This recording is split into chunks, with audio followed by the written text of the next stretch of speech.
Hello students, in this video, welcome. You have to learn these today's points. First one, magnitude of centripetal force. Second one, Earth's gravitational force, Earth's gravitational acceleration, that is G, and we have to find out the value of G and variation in the value of G. These 4 points you have to learn today. Out of that, let us consider the first point, magnitude of centripetal force. For that, consider a body or a planet which revolves around the sun.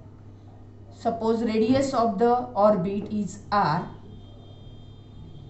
mass of the planet be m, and it revolves in a circular motion with a speed small v. R be the radius of the orbit, I have told you. F be the centripetal force, and suppose T be the time required for one revolution. Now, in this example, the centripetal force F is equal to mv square upon r.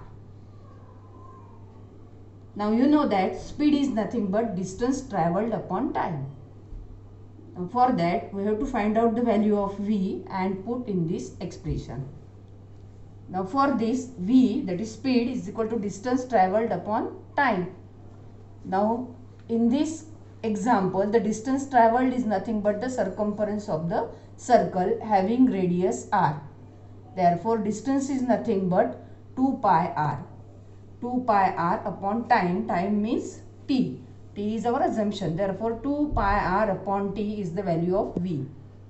Now squaring on both sides, we get v square equal to 2 pi r upon t whole square, that is 4 pi square r square upon t square. Now putting this value in equation 1, we get f equal to m upon r into 4 pi square r square upon t square, isn't it? So f equal to 4 pi square m r square upon r into t square. That is, now r cancel with square, we get 4 pi square mr upon t square. Now multiplying and dividing by r square, we get 4 pi square mr into r square upon t square into r square.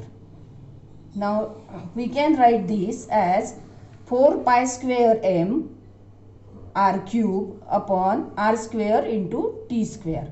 Why we write like this? Because we have to write this separately here. We can write it again, f equal to 4 pi square m upon r square into 1 upon t square upon r cube. Now in Kepler's third law, we have learned that t square upon r cube is constant. Taking this into consideration, we can write this step as f equal to 4 pi square m upon r square into k. Now listen here, observe that 4 is a constant, pi, value of pi is constant, that is square of pi is also constant, m is nothing but mass of the planet, therefore it is constant. Therefore 4 pi square m, this complete quantity is constant, and into this constant k, that is this complete numerator is constant, and we can write f equal to some constant upon r square. That is, this equality can be converted into proportionality. F is proportional to 1 upon r square, and this concept Newton got from the Kepler's law, that force between the two objects is inversely proportional to the square of distance between them. Okay? F is proportional to 1 upon r square. So Newton concluded that centripetal force is inversely proportional to the square of distance between the sun and the planet. So Newton told us that gravitational force is the weaker force.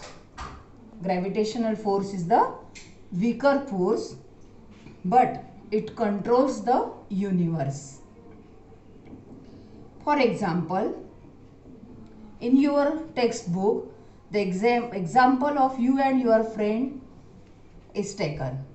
On one bench, suppose you and your friend are seated.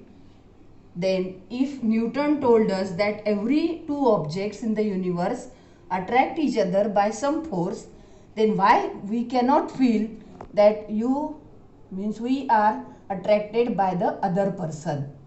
And that's why here the explanation is given that if you and your friend seated on the same bench, then you also attracted by your friend as well as your friend also attracted by you, but both of you cannot feel it. Why it is so? Because at the same time gravitational force also exerted on you, and therefore gravitational force attracts both the bodies towards the gravity, as well as frictional force also there in between you and your bench as well as your friend and your his bench.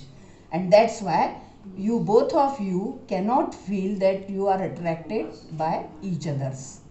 Okay, now this gravitational force also affects on the sea water, and that's why you know about the tides, high tide as well as low tides. This high tide and low tide we can observe twice a day regularly. Okay, at the seashore, the high tides and low tides at regular intervals we observe daily twice, and the sea of the level of the sea water at any given location along seashore increases as well as decreases because of the gravitational force exerted by the moon on that sea water. That's why here activity you have to do one activity: collect the information about high tides as well as low tides and observe the timing of the tides and write that information in your activity book. That's all right.